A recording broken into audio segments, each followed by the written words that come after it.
Sementara itu harga bawang di pasar Pabaeng-Baeng terpantau masih tinggi dari pekan lalu, di mana komoditas ini melonjak drastis hingga mencapai harga Rp40.000 per kilogramnya. Pedagang mengaku lonjakan harga ini akibat stok yang menipis.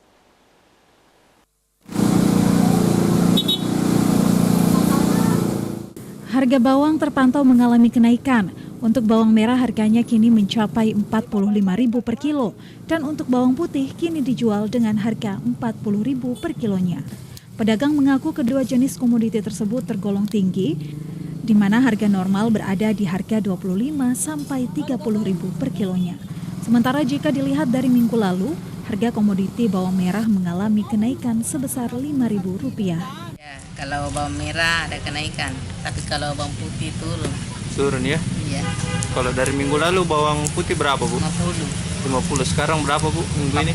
40 ya? Kalau bawang merah? 45. 45. Iya. Sama ya dari minggu lalu bawang merah. Iya.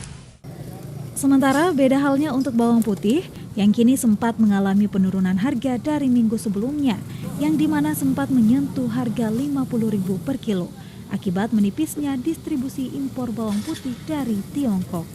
Sigit Iwantoro, Celebes TV.